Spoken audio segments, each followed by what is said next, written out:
the Two Guys, One Shaker Cup podcast, hosted by Joshua Shaw and Ryan Buckeye. Dun, dun, dun, dun. Is that how it works, right? Like, we should have our own little entry or a little tune for this episode. It is the annual Christmas. Well, when does this come out? Christmas Eve, right? This will be Christmas Eve when this one drops. Well, Merry Christmas, Josh Shaw. Merry Christmas. Merry Christmas. Happy Hanukkah, Happy Holidays, whatever the politically correct term is in 20. That's a good, we should have a whole podcast episode on, like, what's the politically correct term in 2020 with this new world that we live in. With anything that's happening, like every single word has been replaced with another word. Like you literally cannot say anything without pissing somebody off this year. I mean, is it truly Happy Holidays this year, Josh? For you? Yeah, I guess it's you. I mean, you got engaged. You're building a home. You're a millionaire. It's very Happy Holidays for you. For some people out there who sat back and didn't do anything over this pandemic, I mean, it's not very happy. They might not be very happy. They might not be happy with you, Josh Shaw, because you didn't discount your rates to help them out. I know. I forgot that coupon code. I think I entered it wrong. That 99% off one. It didn't seem to work because I did get some emails. People were getting upset, and I just decided not to redeem any of those things. So unfortunately, sorry people, you're going to still have to pay full price. I'll be honest. I was tickled pink this week, Josh Shaw. I don't even use that term very often, but somebody on my fitness informant platform asked if we were going to do the Golden Shakies this year.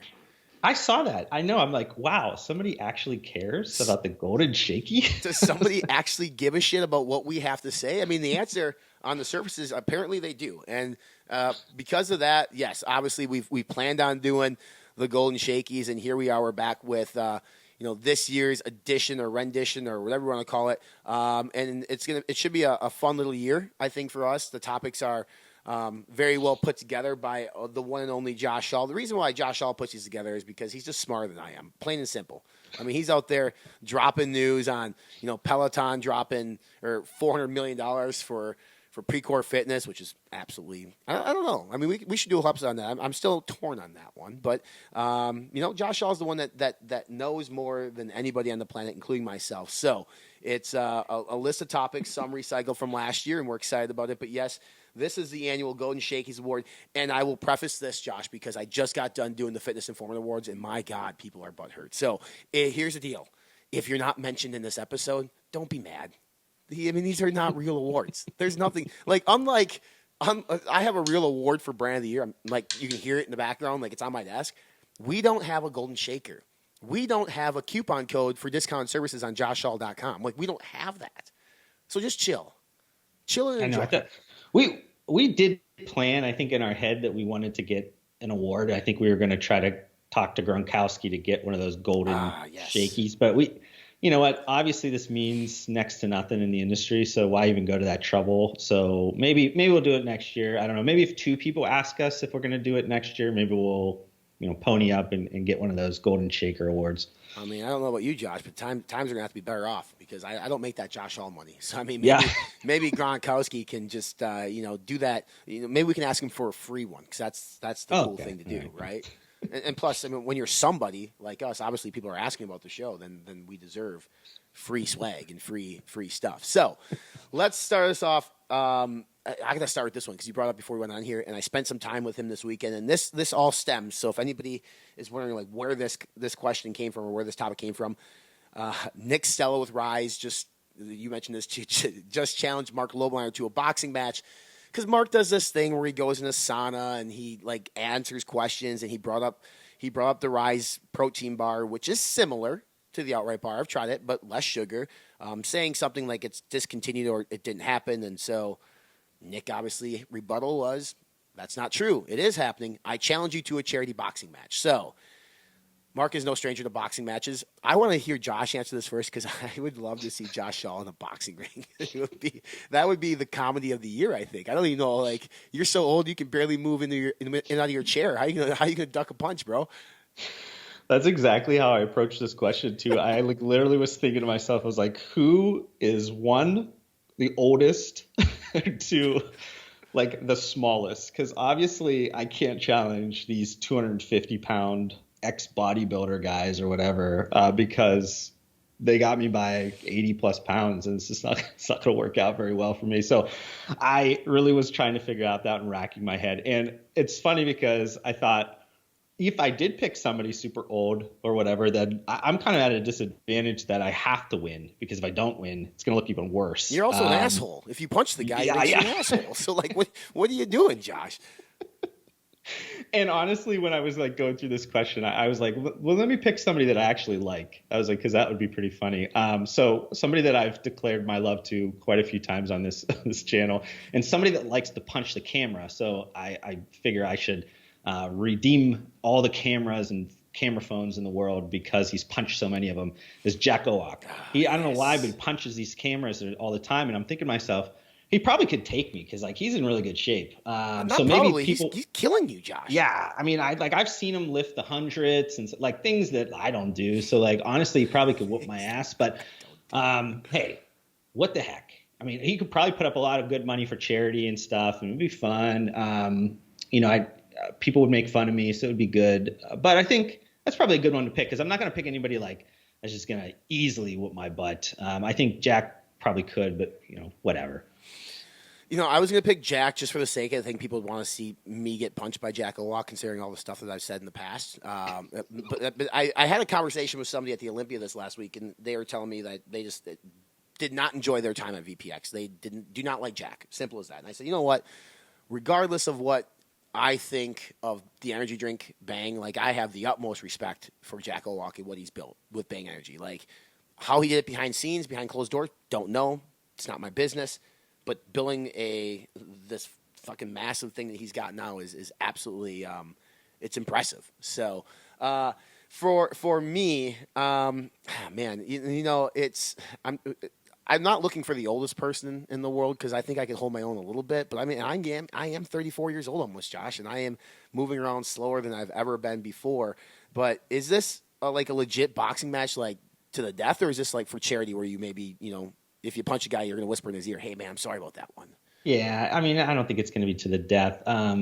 That's why I picked somebody I liked. But I think you need to pick somebody at least that has similar profile of weight, maybe height, something like that. So I don't know who you got on your list, but I'd be interested to see, because I mean, you did wrestle for all those times. I mean, I know that it was entertainment wrestling, but you had to pick up a thing or two while you're doing it. A couple times. I'm gonna take on Ryan Hughes.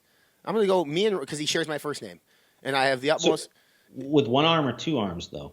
What do you mean? Does he get two or does he get one? Because he didn't have that. He only had one arm for a while. So I mean, fuck it. I'll tie one arm to my leg, and he'll. One arm versus one arm. But I want to box the Ryan Hughes from back in the what was it, BSN days or whatever days, where shirtless, jean wearing pretty boy Ryan Hughes, because I just want to punch that Ryan Hughes in the face. This new Ryan Hughes, the kicks wearing Chicago Como Ryan Hughes, cool guy. But that guy back, that pretty boy, those are the guys I despised growing up. I looked at those pictures, I was like, who the fuck does this guy think he is?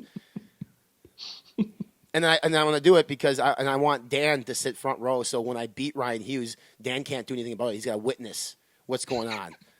That's pain that I want you to feel, Dan. No, Dan's my boy, but it would just be fun. I think the Ryans. Plus, I mean, for Christ's sakes, I'd want to go out and box somebody with one of the biggest YouTube followings, and that's Ghost. So put it on YouTube if we're going to draw some eyes. If I'm going to get my ass kicked, I want people seeing it.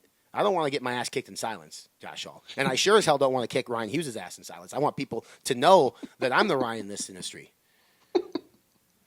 Conversation you want to be a fly on the wall for this year. Wow. That's a good one. That's a good for me. I want to be the fly on the wall in that Redcon 1 Walmart meeting, just to see how that went. Because, we've been told the formula has not changed. They did not move on price point. What kind of dingers did Eric Hart and Aaron Singerman toss out to the Walmart team that Walmart was like, cool, we'll roll at $40 pre-workout in our stores, which is double the next most expensive pre-workout? I think it'd be super interesting to see how that conversation went. I agree. I think it'd be interesting because I think it would be a good thing to use as a template for other people. Yeah, just for learning type of a document. I answer this question, and now it's going to really seem like I love Jack Owak, but I want to be on this fly on the wall to hear that conversation with him and PepsiCo. when he decided you're fired. You know what I mean? I'd imagine those conference calls were right after that or during that before it happened were pretty interesting. Just lawyer meetings. Do you think he says exactly what he posts on social media, or do you think he's more polite in public or on the phone call, and then takes the social media to be like, "Hey, I'm a badass"? So there is a story out there, and I won't go full on repeating it, but there is a story that involves him, private equity, and him flying and basically telling those private equity guys to fuck off. And it's been said to be true by multiple people, so I assume it is true. So I'm gonna say that yes, whatever he does say in public is what he says in private. Hey, I respect him even more then. Like if he's gonna go on his socials and be like, "Pepsi, you're fired," and he walked in that meeting and he Donald Trump their ass, like cool, good for you, Jack. No, I'm a fan. I might try to like friend him on LinkedIn. I think we actually are friends, honestly. We just have never had a real conversation. But yeah, that would be. I mean, I almost want to be a fly on the wall for any conversation that Jack has because I think some of those things he posts on social media is just fucking out there, crazy. All right, Josh. I'll let you pick this as we move into a more serious note, I guess, this year, and where we actually do recognize some of the brands that have done some really cool things this year. And, as we hand out and we proceed towards the Golden Shaker, the top tier dog that is a non-existent award. Yeah. Got a few different topics within the, I guess, supplement or sports nutrition industry. Some of it's going to be like social media. Some of it's going to be product. Some of it's just going to be, some ode to like a difficult year. But the first kind of more serious one is around like influencer of the year for the supplement industry and fitness industry, I guess, as a whole. And I took this approach more of like the amount of like pull that this person has. I didn't look at it from like quality of content or anything like that. This is really just this person has a shit ton of pull for this brand and is very important to this brand. And this is Whitney Simmons for Alani Nu. And they did one of their boxes with her that was exclusive at, I think, GNC and maybe online, but just like the amount of demand and just conversion she sends over to Alani Nu is probably up there with the highest in the industry. And I think for me, I think it's just plain old impressive. It's just one of those things where you're just like, damn, okay, wow, that's the pinnacle of what you can get to when you find those influencers that match up your brand and everything you're about, and it just kind of works out perfectly. That's what people, I guess, want out of this influencer marketing movement. I was gonna stick to it on that same brand and say, well, is Katie Hearn technically an influencer, or is she technically, I those ones I struggle with because even like Julian Smith with Arms Race, technically he's an influencer, but he's an equity stakeholder, like majority holder. But that whole brand was built around him as an influencer. It's an influencer-driven brand. So I think I default to somebody like Julian Smith only because he is, the brand. That's kind of like him. Now, if we're gonna look at straight influencers only that aren't tied to a brand, from there, that one's a little bit more difficult for me. I typically would sort of default to somebody with Redcon 1 because I've actually seen some of the numbers that some of these influencers drive for Redcon, and it's absolutely insane. Somebody like Brian Shaw for the longest time, because what they were doing is Redcon puts money behind their social media accounts to drive advertising, right? So, but then they get the credit on the influencer dollars because they're using their code, whether it be Shaw 20 or whatever it might be. But for me, I don't really know what the rules are on this one, so I'm going to say because of the year that even though GNC had a down year, but Arms Race is one of the better performing brands at GNC or in that conversation. I believe Julian Smith had a really good year. And again, that's the same kind of like with Alani Nu and who you picked at GNC. Like Alani Nu, I had a conversation the other day. If so many brands didn't, or companies like mine didn't despise Alani Nu for whatever reason, I don't despise them, but they never seem to be in a conversation for like brand of the year when they ought to be. And that is, I'll take that and I'll show all the blame on that on my own platforms because I don't do a lot of work with them, I don't really know what's going on behind the scenes. That brand, it continues to kill it year after year. Yeah. I think for me, I had him in my list, had him even higher than second this year. I know that confused a lot of people, but I think it's because what you said, a lot of people are just not necessarily paying attention to him. And that is a lot around the circles or just the old gatekeepers of the industry is very male dominant. And we've talked about this before, but for whatever reason, if it's a female focused more brand, you tend to have a blind spot to it just because it's not necessarily something that you think is a direct competitor, even though you do have a lot of women buying your products and they're taking away those women and kind of turning them into their customers. So maybe it should be something that people could keep their eyes a little bit more open in 2021 too. Yeah, 100%. I guess sort of the piggyback off of the social influencer, we'll stick on social media and best social media account in 2020. Now, I have to, by default, follow social media accounts, and I think that there's two really good ones, but I'm going to give last year, I believe we both picked Ghost. I think we both had Ghost saying like they do the best in terms of like synchronizing their branding across all platforms, their social media. They do like different takeovers and things of that nature. The brand this year that I thought did a really good job, and what they do a lot of is they post, they delete, they post, they delete, which is unique and different. Like they'll clear their Instagram account quite a bit, and I don't. Me being a digital guy, sometimes I need to understand a little bit more about why that's important. But an up-and-coming brand called Glaxon. So those out there who follow Glaxon, they do a lot of the similar stuff, in terms of like the takeovers on their Instagram. But it's quirky, it's unique, and it's them. And I think that's the biggest thing with these social media accounts is if you want to have a well or high-performing social media account, you have to have it embody exactly what you stand for as a brand. And Glaxon, for anybody who knows anything about this brand, they are quirky. They are goofy. They don't follow the norm. Like they went out and did things totally different, unique labels, naming conventions of their products. But if you look at their social media, it's very clean. It's professional, but professional in which they want it to be. Yeah. I'm going with Celsius. And this is mostly because they've had to adapt so much in this year. Celsius, I think over a lot of other energy drink brands is that they do a lot of like activations or event samplings or these things that also build up their brand. So a lot of like group workouts and things like that. You couldn't do that in this year. So I really like that they were kind of one of the leading, I guess, brands, especially in our space, but just thinking about broader like food and beverage to integrate a lot of like the live workout content with a strategic partner. So not just like them trying to hack something together. They actually went out and created a partnership with like Barry's Boot Camp. I think it might just be called Barry's now, but it used to be called Barry's Boot Camp. But they had some of their top trainers that have their own huge followings. Some of them, have hundreds of thousands or millions of followers. And then they had them kind of do those like Sweat with Celsius live workouts that were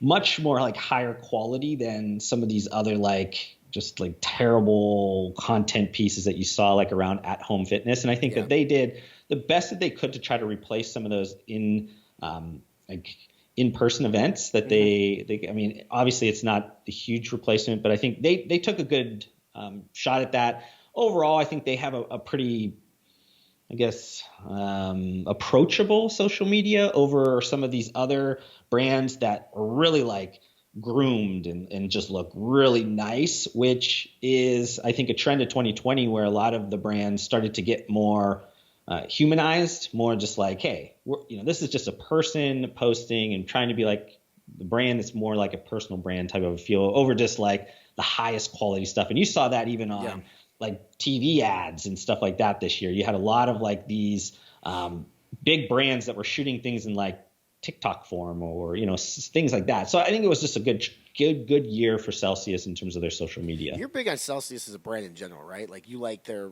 products, what they stand for. I think that their revenue has been year over year growing pretty well too, correct?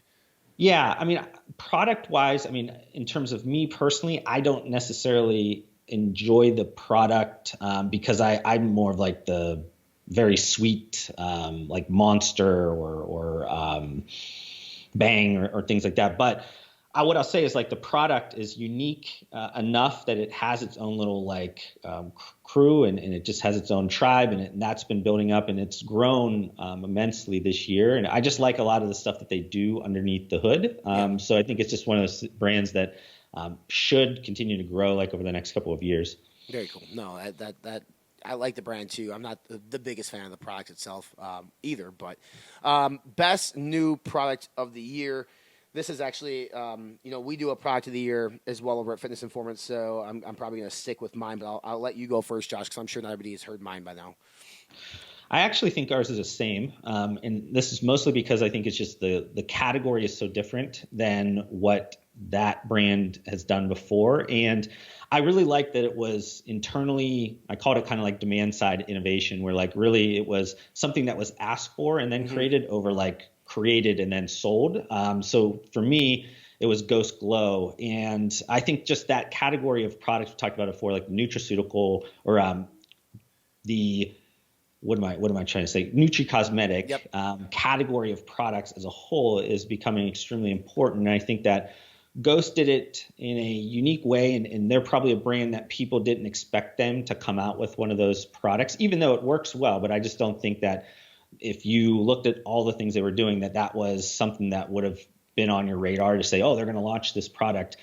So I tend to like that. I also like that they don't take too much of like the before after kind of approach of marketing on that product. They're more realistic in terms of like, hey, this is something you're gonna have to take. And I think that is one of those beauty regimen things that people need to like think about over just like, this is gonna be some magic pill, like a fat burner or something like that.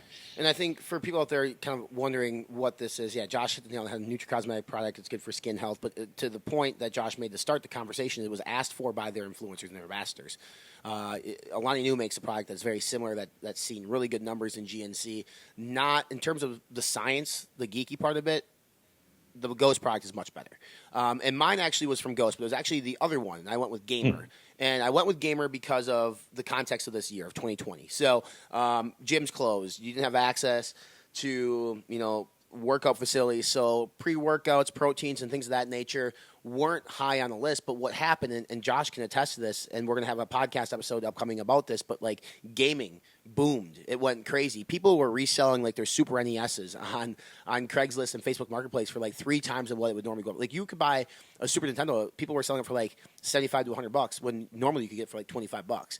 Then you have PS4s and Xboxes, and obviously now PS5 came out that you can't even get your hands on.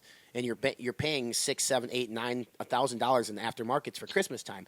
But Ghost, what I liked about this product, and it expands further than the product. This product, it's not G Fuel. It's not just a caffeinated powder.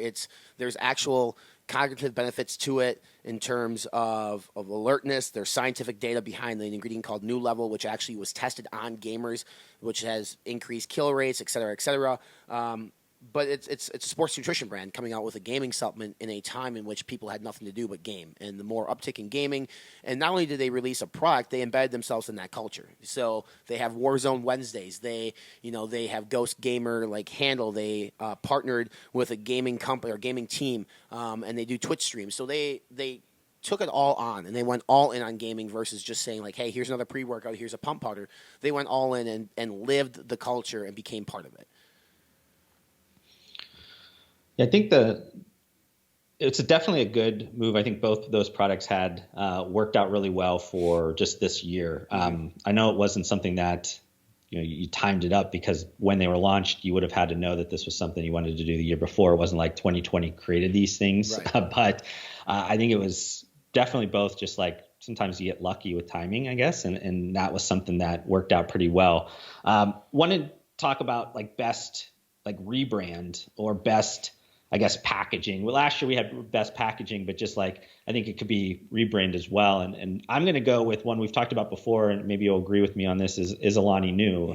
We talked about just how the first iteration of their labels were great. I thought they were great. But the second iteration, much better. And they appeal to the mainstream. They appeal to these larger retail channels that now their products are being put into. Some of the early sell-through rates on some of their large retail, now that they've moved out of GNC, have been extremely good so far. So I think this is one of those rebrands that will end up working out extremely well, even though they didn't really need it. And I think that's an important point of anybody listening to this, is that just because your labels and things are good and working, there might be something better out there, especially if you are shifting some of your channel strategies and things of that nature. And I think maybe it was luck, maybe it was serendipity, whatever it is, but it seems to be working out perfect for them. Yeah, and I think it's. I mean, correct me if I'm wrong, Josh. The rebrand came on their beverage and their snack line, right? Their pills and powders kind of kept the same, didn't they? They initially had that was the second wave of it. So now you're seeing those things change over now. Okay. Yeah. So I mean, I think that at least the artwork that I saw in the cans was night and day different. And that was where I was going to go as well. I think at least on their beverage, it was so cool, and it's so. I'm going to use a word that I never use. It's pretty. It's a pretty can. It's beautiful, and for their target demo, it's absolutely perfect. It's actually kind of cool. I mean, I've seen a lot of guys pick up cans of Line New Energy now and drink it as well. I don't know if the rebrand had anything to do with it, because it's almost, to me, the rebrand's almost a little bit more girly. Than the previous version. But it's working, and I'd love to see. There's always sales data, and we had this at Mills too. It's like, okay, here's when the new packaging flew in. What happened to turns? And I would like to see like what that did, because they're still with GNC, but now like the Hy-Vees, the groceries of the world, like did that help their velocity on the beverage? So that's who I also thought had the best rebrand of the year. A couple others to mention, just to give kudos, is like Muscle Tech had a rebrand. I know that was kind of, some people were for it, some people were against it. Core had a massive rebrand. Man Sports had a rebrand. I'm sure there's plenty of others that I missed, but those are the ones that kind of came to mind off the top of my head. But I think Core's is very well done, because I think the black has been overdone so many times, but now I think so many people are going to white. So it's like everybody shifted from black to white. So what I like about Alliant New, yes, it's still white, but they utilize color very well, and their flavor cues, especially on their beverage, it's very approachable, I think, for an all family. And then by all family, I mean hopefully people ages 16 and up drinking an energy drink. But yeah, very, very well done. It's refreshing. I'm interested to see who does some rebrands in 2021, because we both know that they're not cheap by any means to do them, and it's an undertaking. It's a huge undertaking to do it, but it can obviously really move your brand in the right direction. Best functional food of 2020. I mean, it's Fit Butters. Let's not kid ourselves, Josh. Y'all. I mean, I haven't had an opportunity to put my brand over all year, not even on Fitness Informant. But no, all right. I will never ever nominate my own brand for anything. I don't know if you consider it a functional food or a food that just. First off, Mark Samuel's I Want Organics it's amazing. Like, he sent us, I don't know if he sent you some stuff, but he sent me some stuff. I absolutely love it. I think the taste is good. So maybe I'm biased because we have on the show, but for me, the on-the-go snacking being plant-based, I think if that can pick up in popularity, and I'm not sure if I know he was pitching to Whole Foods, I'm not sure how that went. Like, that could really be something. I mean, assuming the price point's where it need to be, it's very good. Yeah, no, I think that product, I've had several iterations of it over the years, been friends with Mark for a while, and it continuously gets better over time. I think he's been able to just like tinker with it enough that it just gets better, both on the flavor and just like the crunchiness level, the consistency of the product, a bunch of things that I think him kind of creating, I would say, like a pretty new novel form in terms of some of these products. I think it does take some time to get that thing mastered, and I think he's getting to the point where it's getting there. I was initially going to go with the same person that I went with last year, just with like Outright Bar, and just mostly because they're just constant flavors, constant like iterations, like with the more high protein, or now there's going to be a keto or the plant-based or there's so many different things that he's done with that bar, and just kind of keeps moving it forward. But I'm going to kind of give it more towards like a brand, overall brand offering, in terms of just like a couple of different SKUs that they've kind of come out with throughout the years. There's a brand called Shaky, and that brand is something that you and I don't talk very much about, but they've taken, I think, a different go-to-market strategy, and it's going to be one that a lot of people are going to look at in the future, if they haven't already, is that you run your brand through Amazon, get some of that social proof going on a very like niche type of product. So this is like keto-friendly foods. There's like, I think, cookies, or what they call biscuits, like some cereals and things like that. But what they've done is they drove a bunch of social proof, a bunch of demand and things, and then reversed that back into then larger retail. So this year, at the end of this year, going into next year, they're going to have a lot more retail placements. And I think that is something that you don't really see too often. A lot of the Amazon only things stay on Amazon, and they never really have that path back to large retail. But I think it's a perfect thing where a lot of people are really looking at Amazon as like that, not only just like where to buy it at, but where do you learn about products, or how do you learn about things? And I think that a lot more functional food and beverage entrepreneurs are going to look at that and go, this is my proof of concept. This is my way of proving to these buyers that I have created something people want. And then it makes it a lot more easier to go on shelf after you have a bunch of that data in terms of sales and everything like that. So I want to just kind of give kudos to them because I think it's unique. I think a lot of people have been saying keto is dying. I think in specialty maybe, but I think it's because it's matured out into large retail. I think I saw the numbers in Nielsen or IRI, like keto communicated products were like up 70% year over year. So if somebody's saying that it's dying, they're looking at the wrong data. If they're getting that information from, Vitamin Shop or something like that, they might be thinking that it is dying, but it's something that's just kind of matured out. Yeah, it's one thing too is, and people listening to this, if you're in the space, you know this, but a lot of times you go visit even a buyer at an H-E-B or a Kroger or whatever, they look at your Amazon and they want that social proof, right? Like they want to make sure like this is working, people are buying it, they want those reviews on there. So it's clever to do it that way and to launch your brand that way. And you're right, I've never heard of this brand, and now because you brought it up on the show, I will be doing a ton of Google search, and by Google, I mean I'll be going to Amazon, and I'll probably be buying it and checking it out because since I'm in that space, that's one thing too. And when you're in a certain category and there's unique things that pop up, even if it's not a direct competitor of yours, you should get it. You should try it. You should see what they're all about because maybe they have something unique in their space that you can utilize in yours. So, I mean, the best ideas are always recycled, right, Josh? I mean, they're rarely ever redone. So, best functional beverage. Josh, I'll let you go first because I believe the one that was voted for or named like best functional beverage this year, the one from Pepsi that we talked about previously on the show, you're not a fan of. No, it's not that I just think that was totally a bot award. Oh, absolutely it was. I mean, not that if anybody's listening to this, we are not bot on this. Not yet. Not yet. So you don't hear any ads or anything. So we're definitely not bot. But any of those awards that you ever see, like 30 for 30 under 30, Forbes, this, that, or whatever, they're all bot. Yeah. Just know that it's not something special. These are attention seekers that are looking for those awards. So I didn't like that because I thought, first of all, it didn't even sell anything. How the hell do you even know if it's going to be the functional beverage of the year when it literally probably sold like 10 units at that point? So I'm like, okay, that seems very odd to me. But I do get what they were saying in terms of the category, blah, blah, blah, whatever. But I'm going to go on the flip side of that. I'm going to go towards like energy because that's what I love. But I'm not going to go Bang. I'm not going to go Ghost. I'm not going to go anything. What? I'm going to give respect to Cellucor and their C4 Smart Energy. I think as a whole, that product has not been given enough respect, I guess you could say. I just like the flavors.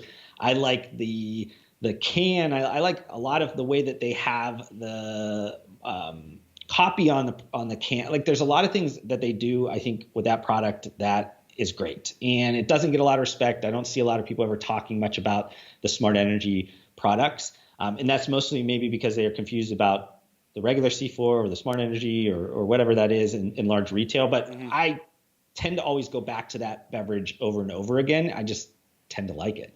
It's awesome, and it's actually one of my favorite energy drinks out there too. I've touted it for a long time, especially for someone like me who doesn't like coffee. And it's got a lower dose of caffeine at 200 milligrams, and plus it has nootropics involved, or nootropics is part of it. It's awesome. So I would like to see that get more distribution, and I think it sounds like they're doubling down on their beverage in 2021 in terms of their marketing efforts. So I think we'll probably see that show up more and more. Most unique flavor innovation of the year. I believe this was 2020, and I'm going to give it to them because it's IP infringement all fucking day. But I think Axe and Sledge is when they did the whiskey cola, and they made the play on Jack Daniels. It sold a ton. I think it was their hydraulic product, but they sold a ton of it, and people raved about the flavor. Now I am doing this I'm nominating them or telling them that this is what I think based on feedback from the audience. I've never actually tried the product. So I don't know how close it tastes to Jack and Coke. Those are my old days, so I'd have to rewind the clock about 10 years to remember the flavor on those things. But, for them to come out with that flavor, and I don't think there's been a whiskey cola. There's been bourbon banana nut bread from NutriBar before, but maybe there was a whiskey cola in the past. But then I know that Ghost did like their whiskey sour with Max Tuning. But the whiskey cola from Max and Sledge, I think based on the popularity of it, and I think it was pretty successful, gets mine. Yeah, if I think back to last year's awards, I think I gave it to Redcon because of the Fireball flavored one. Okay, I thought it was right. unique, just like the alcohol flavored, like things that are kind of moving into there. I actually am going in a different direction. It's mostly around like localization or like the use of localized flavors for like more of the global markets. And like with my protein this year, they did like a lot of really unique flavors for the global markets. So like a black sesame or like a green tea or like things like that for maybe Japan, or they had specific ones for the European market. They had a few for the US market. I just like that they took chances of like making those products, because though I think a lot of brands over the years have tried to make some of those localized flavors, not at the amount that they did in a year. So it's more or less like an ode to like how many of these localized flavors they came out with over the year. They just really kind of focused in on that and really tried to pepper those in there. And I liked just their effort in some of those flavors. I mean, would I drink them? No, but I mean, I'm sure they're great for somebody that's in Japan or something like that. Right. No, that's not for me, but it's Yeah. definitely unique. So, pushed past adversity award. This is like their backs against the wall, everything thrown on top of them. Who made it through adversity? I mean, you could almost give the award to the entire industry as well. I mean, the ones that did well in it. But I'm gonna let you. I'm interested to hear your take on this one. Yeah, I mean, I think we probably should just give it to the whole industry as a whole, because I think there was so much that could have went wrong and did go wrong, and how the industry, especially the back half of the year, really kind of pushed forward and was able to figure it out. I think it was good. A brand that I don't talk a lot about, I know you do, is Core Nutritionals. Mm-hmm. And I think that they launched 100 plus SKUs, I think. I know that a lot of them weren't necessarily like unique, or they could have been one-off ingredients or things like that. But just that amount of volume within a year that a lot of people are staying still, I think is really good. You like mentioned before the rebrand. I know the group that owns that, they also own some supplement stores. So I think that was probably a pain in the ass in itself, probably trying to figure all that out constantly of like, are we essential? Are we not essential? How do we do business? They had to probably change gears a lot in terms of like their higher level leadership team there. So they have a bunch of different brands and things like that. So I think overall they probably had more adversity or more just challenges than a lot of other brands. And they came out, shiny, pretty good this year, and they were active. And I like being when brands are active and pushing through some of that stuff. So I want to give some love to them. Yeah, I mean, I'm going to be boring and agree with you. I mean, they stuck to their plan. They didn't change. I don't think they really changed dates. The only time that dates shift, and I know it's because we work with them, is because they had manufacturing delays. Otherwise, like, they stuck to their schedule. Hey, we're dropping vegan. We're dropping the new Core Fury. We're dropping all this stuff. I don't care what's going on in the environment. We're going to stick to it. And, speaking to a pretty reputable retailer in the industry, they said, like, when Fury dropped, that thing should have done 10x in sales in the normal world. But they didn't care. They just did it. And, that some people could sit there and say, well, that's dumb. Or you can be like, no, it's not dumb, because I give them credit, because when shit hit the fan, they kept going. And when we came out of it and gyms started reopening, people remembered that Core was busy during that time. And I believe they reward them. I mean, we definitely reward them with the pre-workout of the year. But they, Doug Miller's personality, I don't know Doug extremely well. I know him enough through working with him, but like, he doesn't take no for an answer. He's one of those type of dudes, and it showed this year. And yeah, I think they definitely came out really well. I think they picked up a lot of retail distribution. They supported brick and mortar. Their direct-to-consumer website model did extremely well. And that most people, when they have that big of a plan for a year and it gets halted by some global pandemic, are probably going to say, well, we can wait and do things back half of next year, or maybe save it for 21. But they didn't care. They just went with it. And first off, ton of respect. But it would have been one thing if they didn't died, but they didn't. And to Josh's point, they came through. Good Guy of the Year award in the supplement industry. I think you and I probably going to pick the same person, but I mean, maybe not. I'm going to pick Mark Laser, NutriBio, first responders program, in which they gave out free immunity support supplementation to over 10,000 healthcare workers, law enforcement, fire department, Coast Guard, you name it. In terms of first responders, it started out as a localized effort in Jersey and New York. It then became a nationwide thing. You can actually go to NutriBio.com and request, and they'll ship it to you. I don't know if they're charging for shipping, but I do know. I mean, they are up near $500,000 in free product that they gave out. Mark, I just had a conversation with him this week at the Olympia. We awarded them the Philanthropic Brand of the Year award for their efforts during this pandemic. They just gave the green light or initiated phase 2. And phase 2 of this platform means that they're going to restock everybody from phase 1. So basically, they're going to go back through and double up their efforts and do it again. Their staff comes in on nights and weekends and works to make this happen. And I'm sure it's not just Mark's idea alone, but he's ultimately the one that has to write the check and approve it. And to just, I don't want to say he's just like giving away money, because there is goodwill, but to say, okay, here's $500,000, let's help people and not use that in digital ads. Let's not use that in email campaigns or events. I mean, that takes balls, and it's paid off. I think the goodwill for people who know about what they did, my hat's off to NutriBio, to Mark Glazer, that entire team there, for supporting our frontline workers during this crazy 2020. Yeah, I totally agree. I mean, I think there was a ton of brand owners that gave a lot of product and, did a lot of things. And I'm sure a lot that did it under the radar and we don't even know about it. But in terms of just him utilizing some of his strengths, like he has his own manufacturing, he can do those things. And not to say that he had to, but he decided that it was going to be a good use of everything. And a lot of his employees, like you said, had to, work and things that when maybe he could have, cut on some costs and kind of batten down the hatches and, didn't know what was going on during that time when everybody didn't know what the heck was going on in the industry. He was pushing forward on all that stuff. And I thought it was super impressive. I thought it was just one of those things where it just showed his colors. I think a lot of people maybe that didn't know him all that well and they could see that, then really realized why you and I speak so highly of him all the time. And I think it just kind of just shows just how good of a guy he is over and above anything that has to do with being a businessman. 100%. Yeah. I mean, and I guess, there's other good guys or good brands in the space that did some good stuff this year. There was like social injustice movements. There was the Australian wildfire funds earlier in the year. So it's not just like Mark's not the only one. A lot of brands, a lot of people stood up and stood for a cause, and that. And then there are people who acted, did kind acts in silence and preferred not to tell people about it, which is totally fine too. But like I say, it's our job. If we know about that, I'm sorry, I'm not going to keep it silent. I think people should know. That brings us to the granddaddy of them all here. Josh, do you want to do this one now, or do you want to do the other 3 topics first and then come back to the granddaddy of them all, so we end on a high note?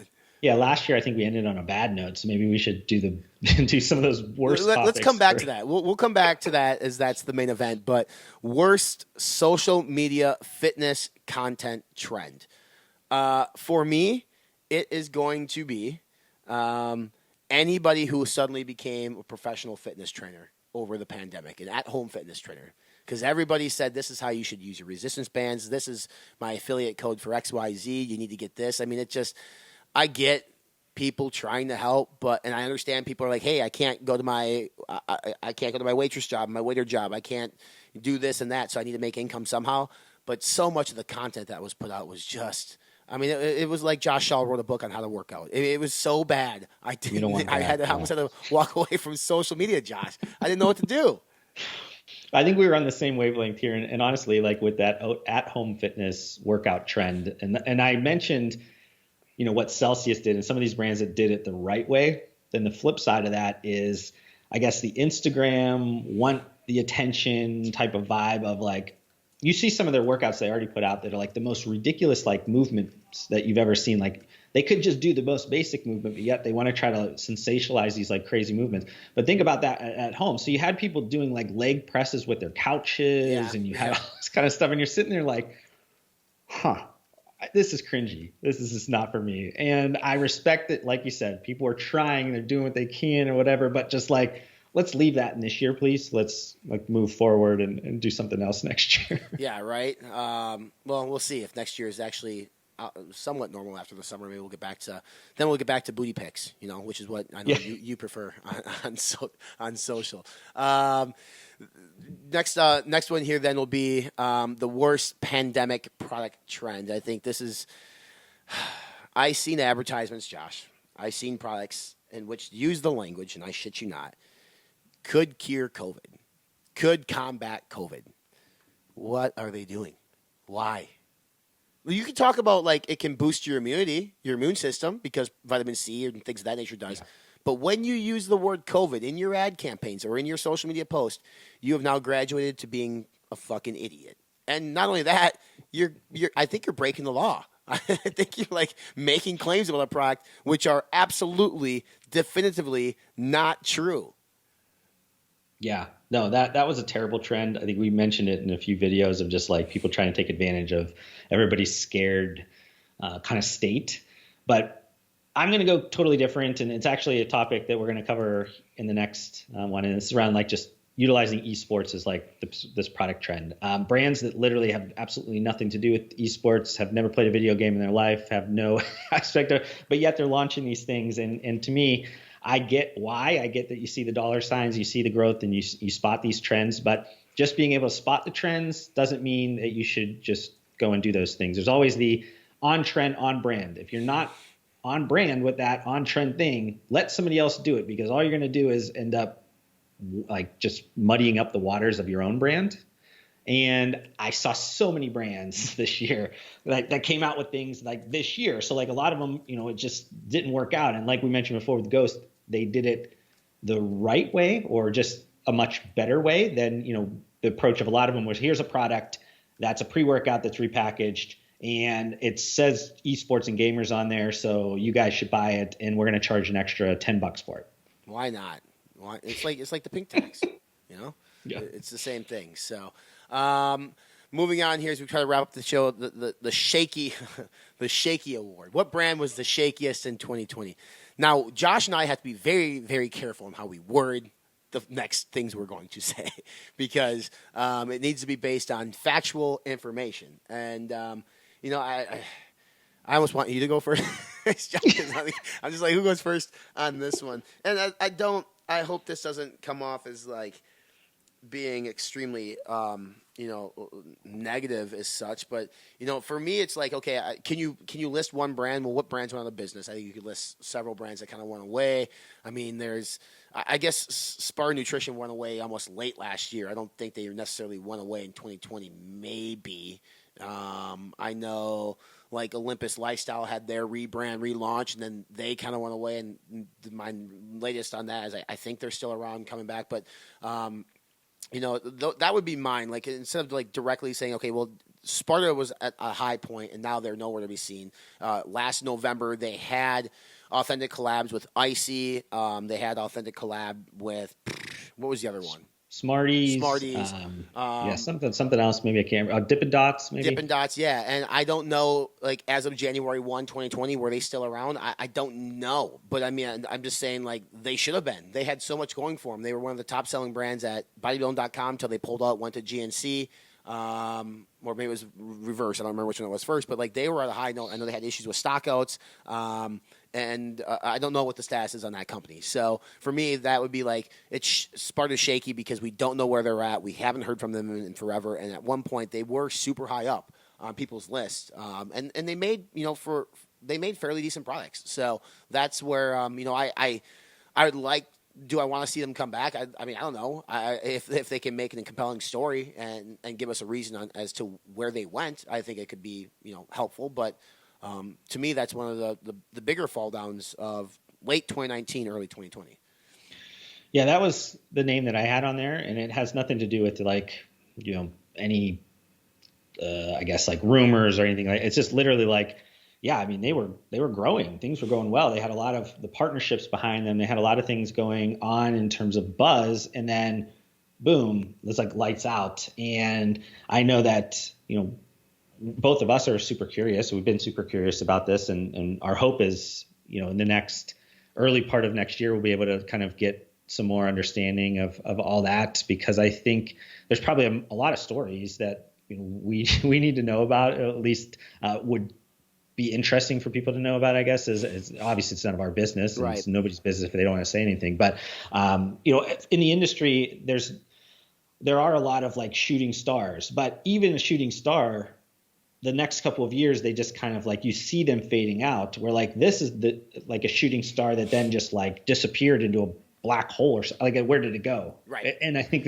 that's kind of where my mind is at. And not to say that that's, they did last year. I think we did a brand like Ultimate because of like the stuff they did to their employees, and like that was more like, okay, this is shitty. I think this is we're saying this more of a what the heck happened? Like, where'd you go? We'd like to know because we were interested in and a lot of people in the industry were interested in what they were doing, and then all of a sudden, poof, I don't know. I do remember that we posted an article at FI's like, where in the world did Spartan Nutrition go? The Carmen San Diego thing, and that blew up. It was one of the most read pieces of content that we put out last year, and it was all based on factual data. With they had the Jen Stegler partnership with GNC that she was supposed to have her own line, and then again like the Ultimate collabs. And it's just I don't know if you want to call it one of the biggest collapses or one of the biggest mysteries. Maybe that's the way to put it. One of the biggest mysteries in sports nutrition, especially in the last year. All right, so then let's go to a positive note on terms of like the best all-around brand in 2020 within our space. And I can start because we both already publicly announced our brands, and we agree on who it is. And I'll let you take the floor first, Josh, on why you picked them.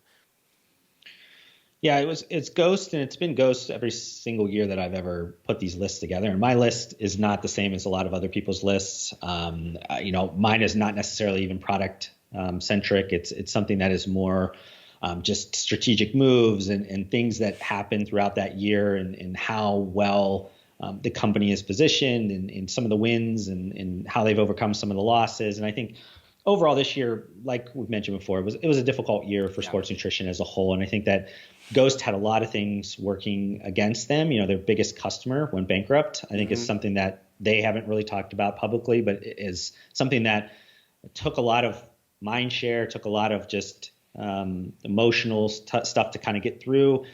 You were constantly kind of dealing with that changeover. You had a lot of really great product launches that were timely. You could say that maybe we were lucky. They had a lot of things that just seemed to work out extremely well. The partnership with ZX Ventures, the AB InBev was something that was super unique because it played into their, I guess, strengths and definitely kind of guarded them from their weaknesses. They don't know the beverage game. They'll be the first ones to say that. And if they would have tried to launch that by themselves, they would have got crushed. Yeah. I'll just straight up tell you, they'll be like anybody else. That's just what happens. You drag on the ground for a while until you finally get some people that know their shit, and then, get going. And then even with like their partnerships with like Xset on the gaming side, and we mentioned a few other things, but like just overall, I thought start to finish, it's going to go down as one of the best, if not the best year of any brand that's ever put anything together, with all the stuff that was going on. Like just the amount of stuff they had to deal with, and them still coming out and growing and doing all those things. I think it's super impressive. And I think that a lot of people, if they took the time to look past some of like the very basic things and looked at some of the stuff that even was never said, or, the nonverbal stuff, maybe in videos or whatever, you would notice that it was a tough year, and they were able to get through it. Ghost definitely got ours. We have a fan voting. We have a panel that we do as well, and they won it. And kudos to the other brands out there who did good things this year. We mentioned Core already. Core had a great year. NutriBio with what they did, but in terms of impact on the space, I thought, to echo on what Josh said, they essentially went into quote unquote 3 new categories. I say beverage is a category, gaming is not necessarily a category, but a whole new world. And nutricosmetics is a whole new world as well. Albeit they'll fall under sports nutrition, but those are areas in which they've had, no experience, no anything. If it wasn't for ABI, you're right. I think they would have fucked that energy up big time, or it'd been very difficult to do it. But they did that. On top of that, they released, Ghost Greens, which was a general health supplement. Then they had their multivitamin, kind of getting back into more of the general health. They did, they sponsored. They donated money to help economic statuses of small businesses in their local communities, breast cancer research. They planted trees for every tub of greens. They did everything, I thought, well. They are a brand that builds up a lot of branding on YouTube. They never missed one of their episodes on YouTube, even through a pandemic, to the point where I think the entire office was like not even in the office for a while. They opened up their Las Vegas warehouse for distribution. So, there's a lot going on there. And then we didn't even touch on international and how they grew abroad. So, I think, to what Josh has said, like one of the best years that the brand has had, ever. That's that's a fair statement. I think they had just a phenomenal year. Granted, they aren't a publicly traded company. We don't have the numbers to say, yeah, they grew 20 million. We can't say that definitively. But we know, obviously, I know because I have gotten so many retailers reach out to me directly saying, hey, I know you have a relationship with Ghost. How do we get them? And they are the most requested brand by any retailer, obviously because they just haven't had access to them. But they also recognize how popular the brand is with consumers and how cool it is. And on top of being cool, on top of being popular, they are a science-based company. They do have quality formulas, and I'd put their formulas up against a lot of brands in this space. They talk the talk, they walk the walk, and that's why they got this beautiful thing right here, Joshua. Ooh, so that heavy. thing's And fancy. we're gonna get a golden shaky, and we'll fly to Chicago and we'll drink some margaritas. Margaritas out of the golden shaker. How about that? Okay, I'm down. Okay. If you guys like what you heard here on the podcast, hit that subscribe button. Stay up to date with all the stuff that Josh and I are putting out with on a weekly basis. We're hustling. We're weekly hustling. We're on iTunes, Spotify, YouTube. You can check us out on social media. 2 Guys, 1 Shaker Cup, at J Shaw Consulting, at Fitness Informant. Parting words for the audience, Joshua. Remember, it's Christmas Eve.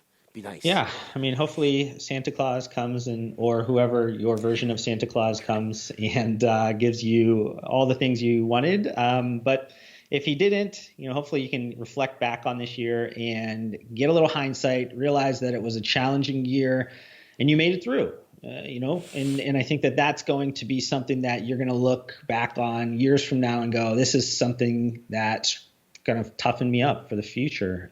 So hopefully get some reflective state around this end of year period, and people can look at this year and say, this is the best year ever, not the worst year ever. Hey, it's the best year ever for my boy. And by for my boy, I mean me. I mean, it's a pretty goddamn good year for you too, Josh. You're growing up. You're becoming a man.